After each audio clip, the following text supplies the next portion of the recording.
welcome to the Swedish Junior Hockey Podcast. Today's guest from AIC in NCAA D1, but originally from outside of Orebro, Alfred Lindberg. Welcome to the podcast. Thank you.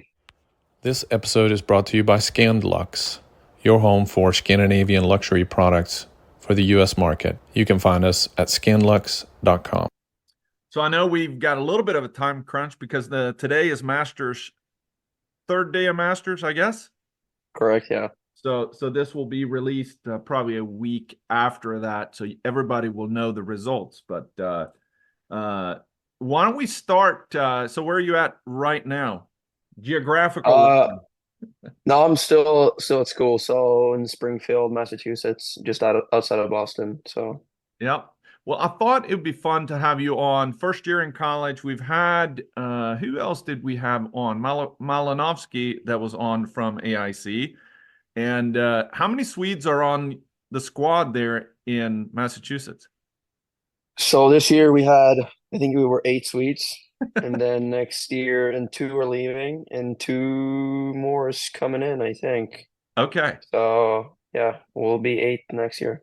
Yeah, it's a little bit of a hotbed. I was on the plane with one of them coming back from Sweden when I was there this summer, and I think it was a couple more, but one of them had the AIC backpack on, and it was right about the time when everybody was coming back. But what I thought would be fun for the listeners, this podcast is about inform and educate, and you've got a interesting background coming from one of the top programs with Orebro and played Hockey Ettan, then came to AIC via the NAHL.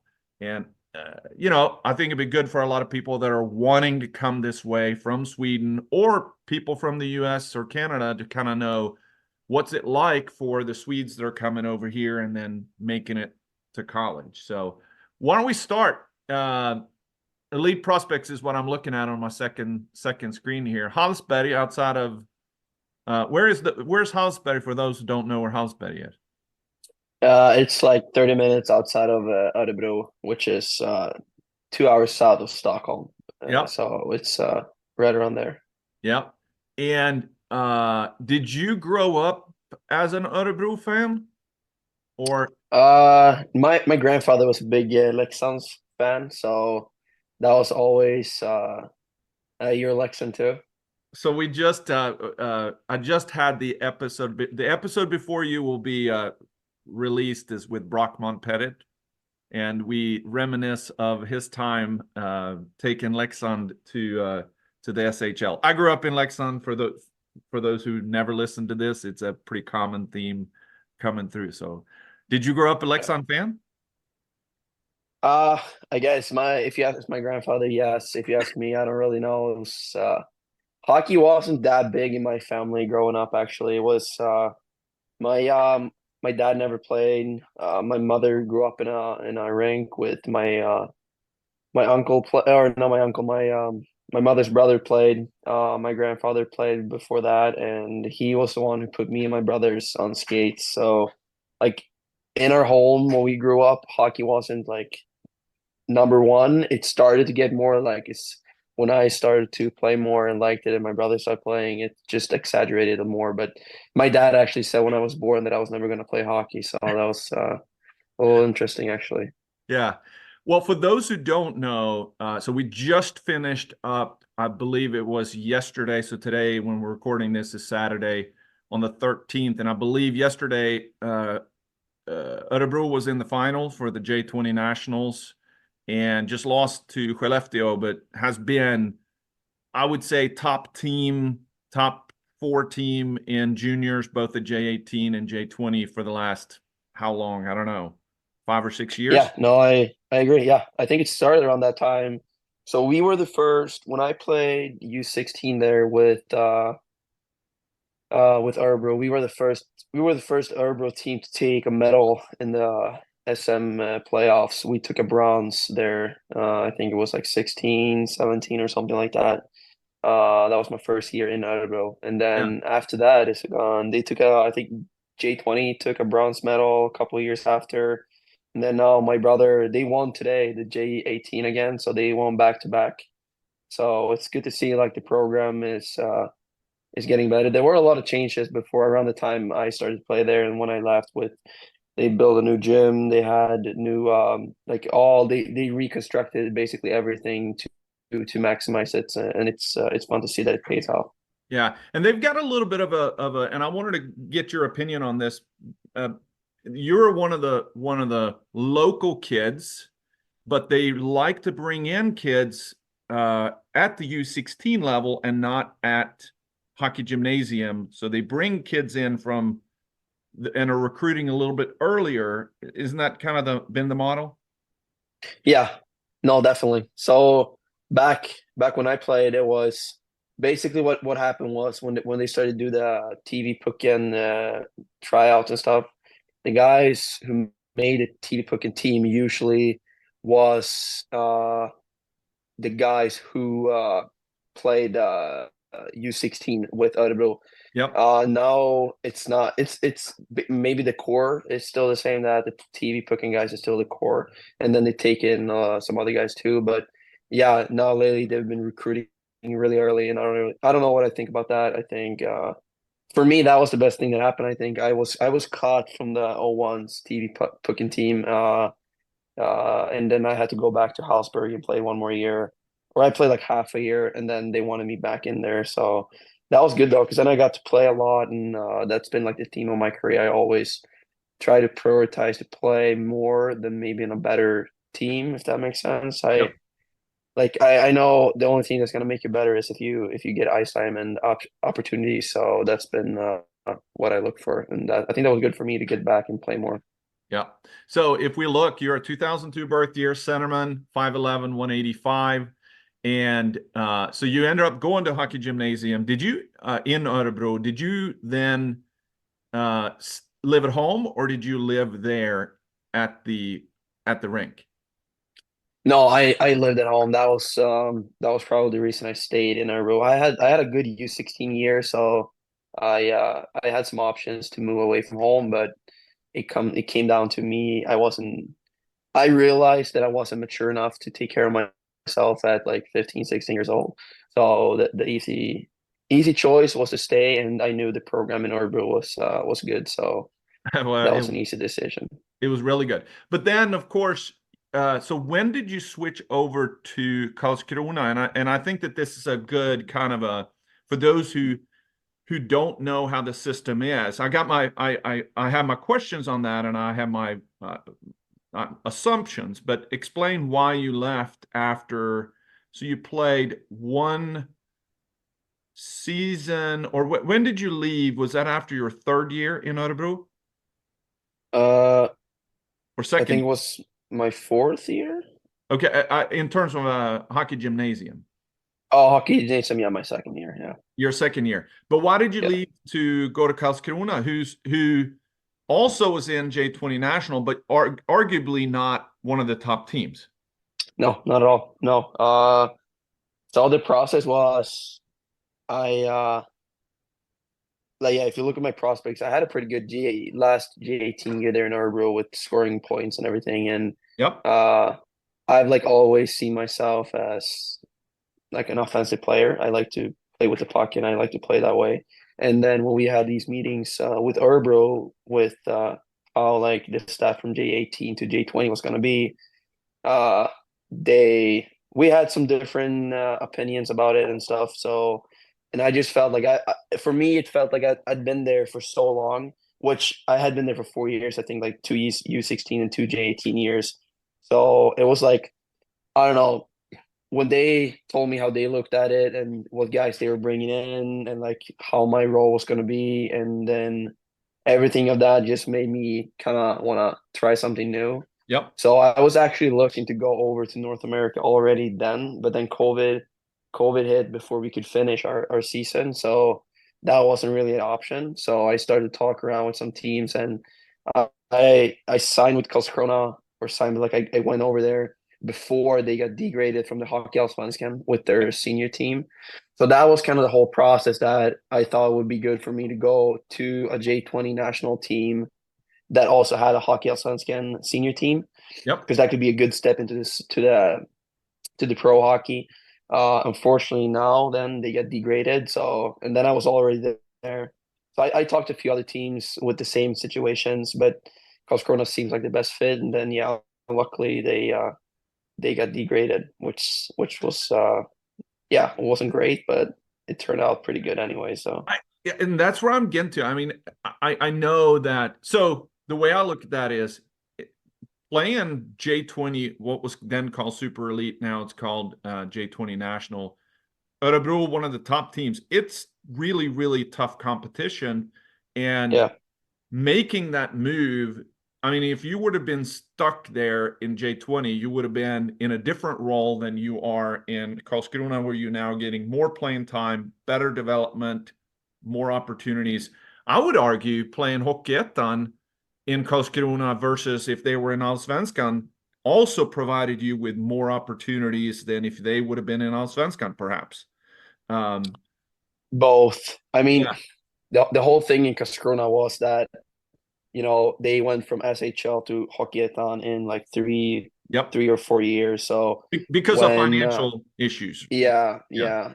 which is like there has been a lot of discussion about that, and I don't really know what to think about it because I loved Karlskrona as a city. Like that Yes. was probably the best years of my life, both hockey and just social. Like I had my girlfriend there. We had an apartment. We lived together. Everything was really nice, and so that was really good.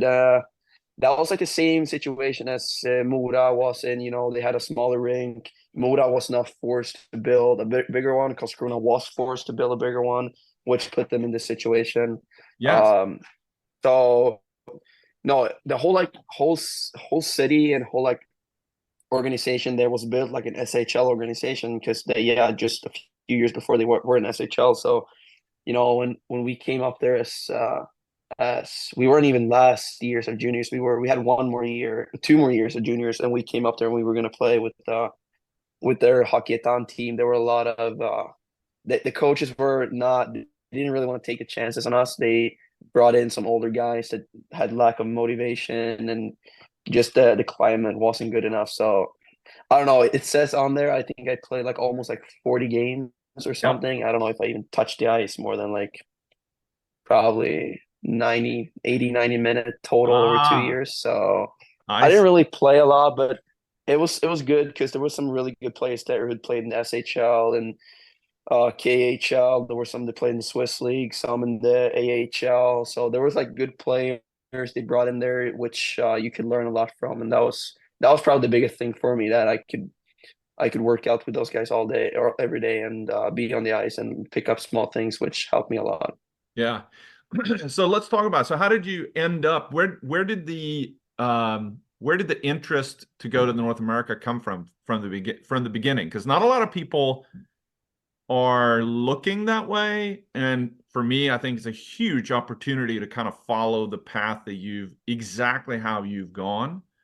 One way, you know, not exactly, but you know, this path of playing out your junior career, do a year in the juniors, and then end up playing NCAA versus, you know, staying in Sweden and go to, you know, still playing Hockeyettan or Allsvenskan in Sweden. But where did it start?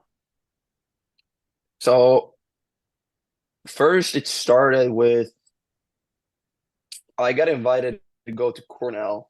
I played a big tournament in Sweden when I was U16, I think.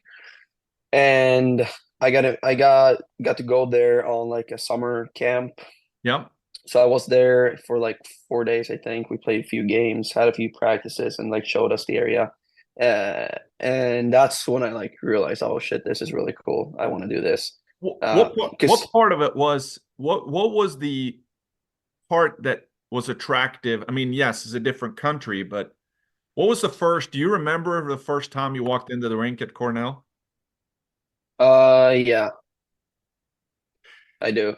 But that was like more like everything like around it, that you had like this setup with you could do school, you could watch other sports, and then just the interest of like, because that's the thing, if you compare to Sweden, if you play like juniors, like say J18 now, the final, I watched it today when my brother played. Like the seats are empty. There's like no people there. And then you Yeah. saw the videos of like college or when I played in New Mexico, like we had sold out barns every night, which is crazy.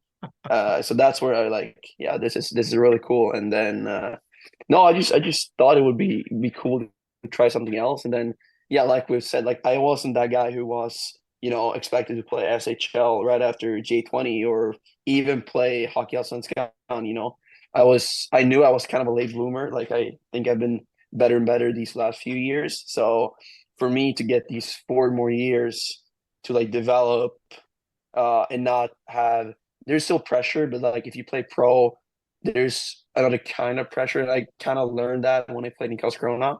Yep. So for me, like I think that was good too, because then I got some perspective on it. But like I understood that this this opportunity for have 4 more years to you have workouts, you have lifts, you do skating, like all that. You could have like 4 more years to develop before you go out in the big boy world and play pro, if you know what I mean. Yep. And then on top of that, like that's what I learned in Karlskrona too. Like if you don't make it like to the top level, there is for like 95% of the guys who play hockey, there's a life after. Yep. And being able to, because there were some guys when I played in Hockey Etan that tried to do university studies on the side and it never really worked out because it's not fit for it. And here I get a degree in something and then I can use that whenever I'm done with hockey. I don't really have to start because I mean when you're 40, let's say you want to start study when you're 40, you don't have the same like I mean, you're getting used to having a certain salary and a certain time and stuff, and then now all of a sudden you're gonna like take study loans and start study. So I think the combination of getting 4 more years to develop and also get a degree is, I think, is really smart to do. Yeah. When did you start getting recruited to AIC and other? Did you already go to the NAHL knowing that you were going to AIC, or when did you sign with them? I didn't sign with them before I went to NAHL. I had like a verbal commitment uh when I went to the NAHL, but I didn't sign anything or stuff like that. So the whole process with the NAHL thing was I had a skills coach before after I went to Cornell that I worked with who was from America, and then he explained a little bit to me how it worked with everything. Who And was that? that's Who were you working with? Luke Lucas Frey. He has top speed hockey. So that's what I wanted to go to right after Orebro. I wanted to go to the NAHL Yeah. or like USHL. But then COVID stopped because he like explained to me how it worked and everything. So that was off the table because it was basically impossible to get in the country. So when I started to talk to the AIC, there was a different coach because I was supposed to be a freshman here last year. So they had a different coach, and then he transferred to Clarkson, I think. Yep. So the whole like recruiting process was put on hold, and I started to talk to some other schools as well. That was probably like after Christmas, my last year in Sweden. I started doing that, and then uh, yeah, the other coach said, yeah, I was probably looking to be a freshman last year, and then I kind of like said no to the other schools because they wanted me to go play juniors, and then when the other coach took up my recruitment, he was like, no, you're gonna have to go play juniors anyways, and I was like, Yeah.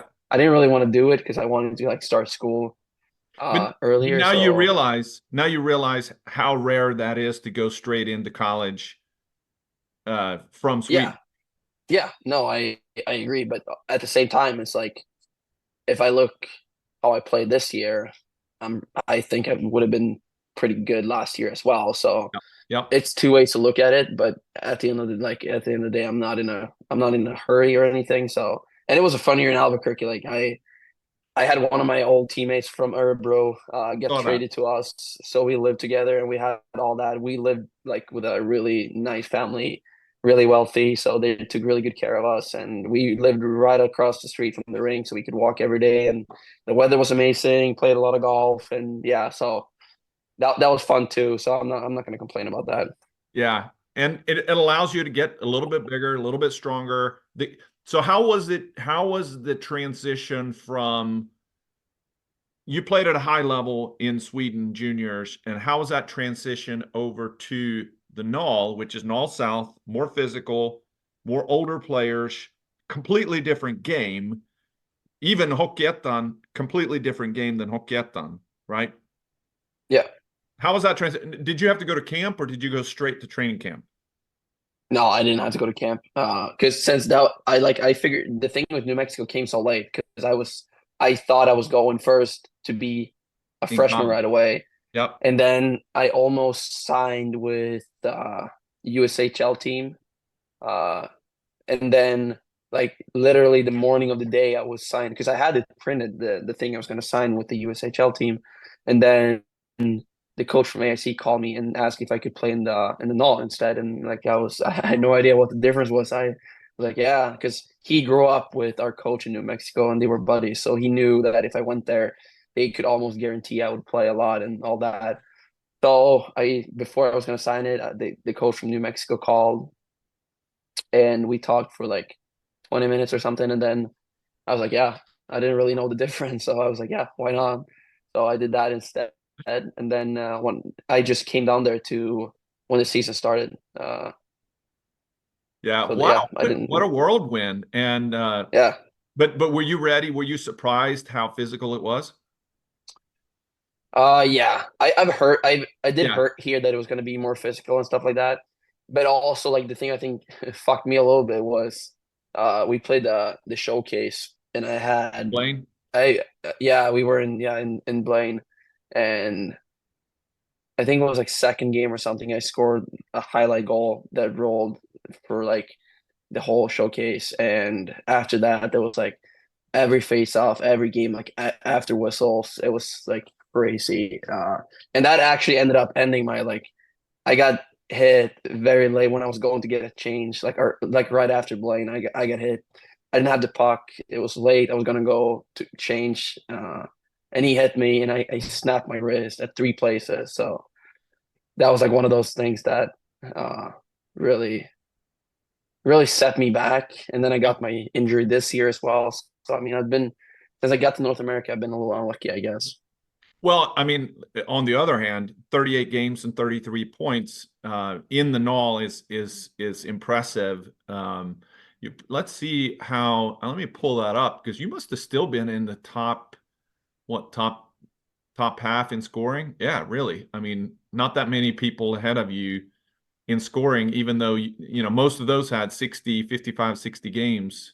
So you missed. Yeah, I mean, point per game, you led the team for sure on there. yeah. So how big of a difference then? So okay, you finished the year with New Mexico. They didn't go to the playoffs last year. We missed by we had the same point, and I think Amarillo had like a better goal difference with like one Yeah, because we swept. We knew we had to sweep Oklahoma, who won everything, yeah, who won the Robertson Cup, I think it is. yeah. We had to sweep them the last week, and then we did. We were the first team who swept them the whole year, and then Amarillo scored like with I think it was like 3 or 4 seconds left of the third period. So they only lost. Still lost the game, but they only lost it with like one goal, which put them on the playoffs and not us, which was because we were unlucky. We had a really good team. We have a guy who played at Maine right now, two guys at Maine, two at Augustana. Like we had a Yep. really good team. It was just I mean, there's like we got a eight or 10 D1 players yeah, on the team. Yeah. yeah. No, we were unlucky. Like our captain broke his jaw. I was out for probably a good 2.5 months. We had a lot of important guys out, like in the mid part, which doesn't seem as important when you play 60 games, but at the end, when the points going to rack up, because we were really good in the beginning and we were really good at the end, but the middle part because we played with a lot of because New Mexico last year they had this NA3HL team. Yeah. There was a lot of those guys playing when we were out, and that's a huge difference. So Yeah.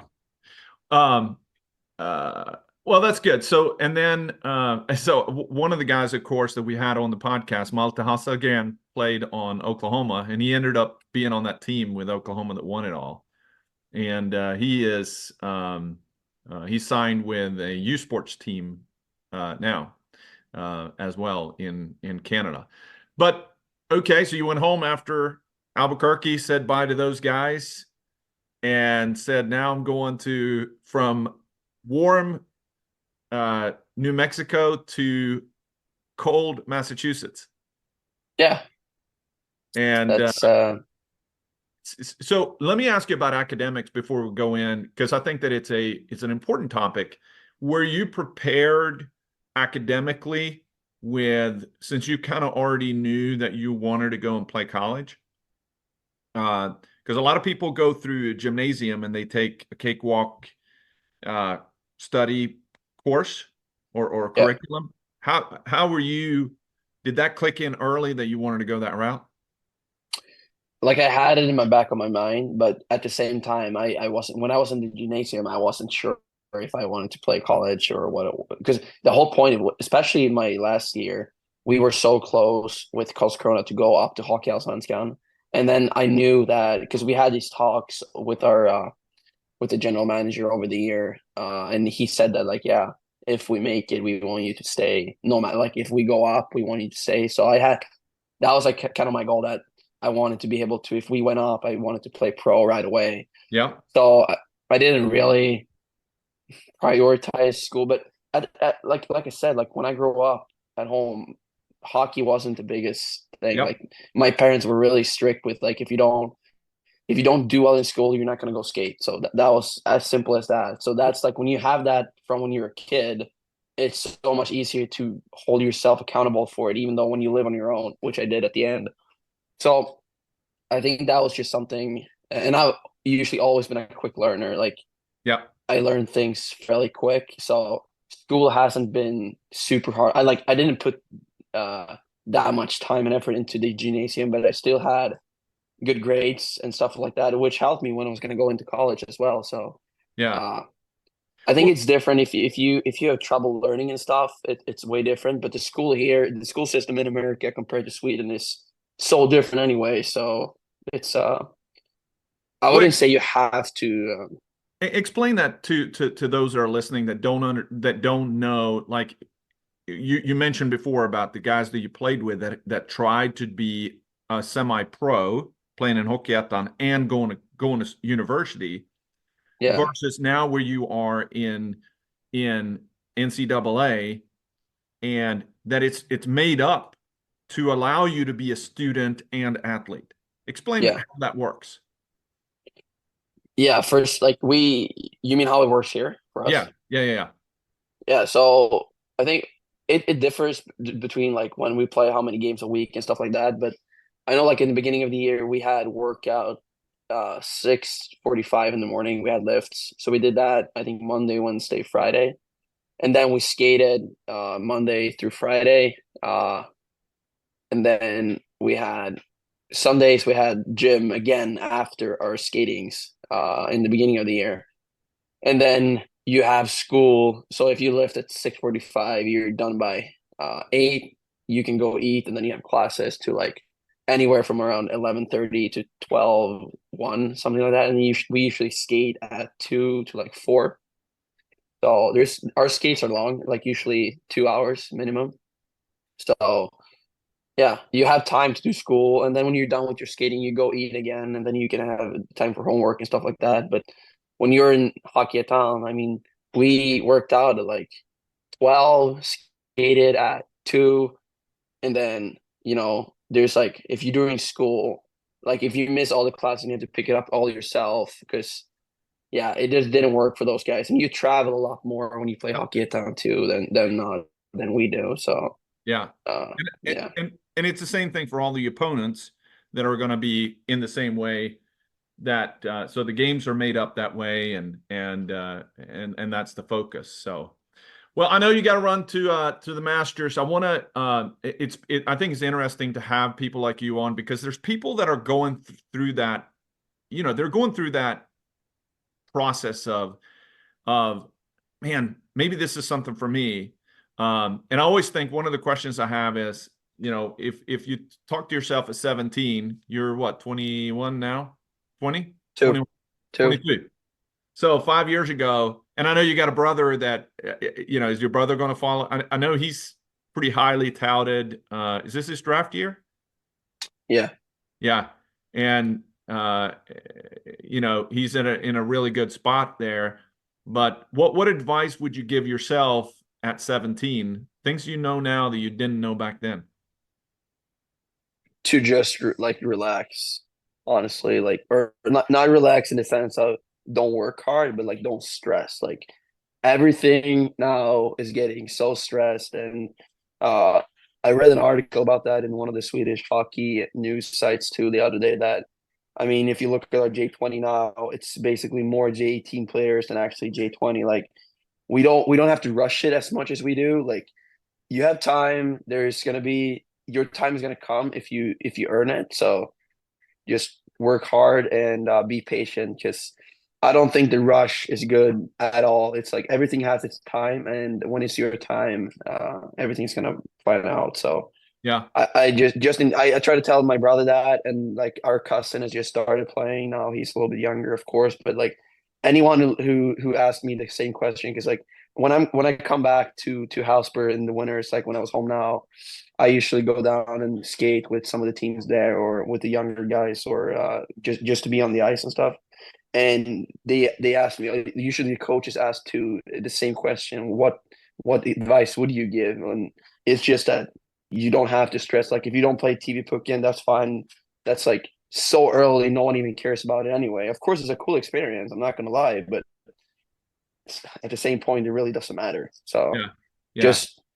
just take it easy, and everything has its time. Awesome. Well, I think is great advice. And I've heard that so much from so many people. We're coming up on 100 episodes, and I've asked that question, I think, everybody, and it's a common answer, but it's not a common mentality among especially 15, 16-year-olds. No.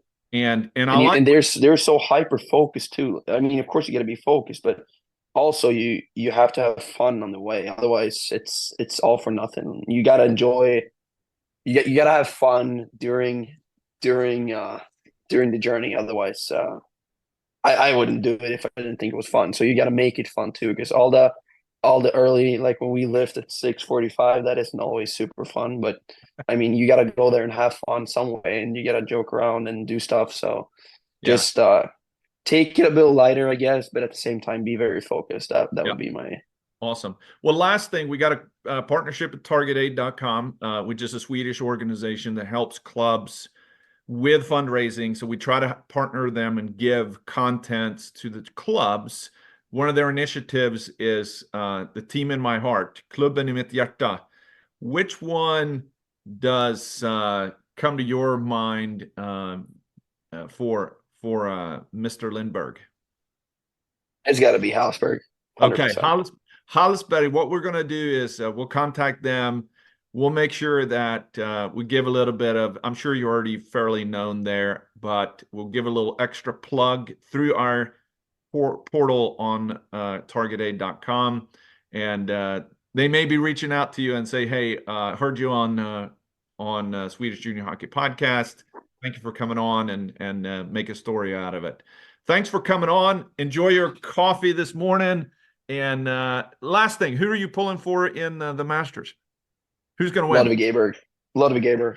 All right, there it goes. Thanks a bunch.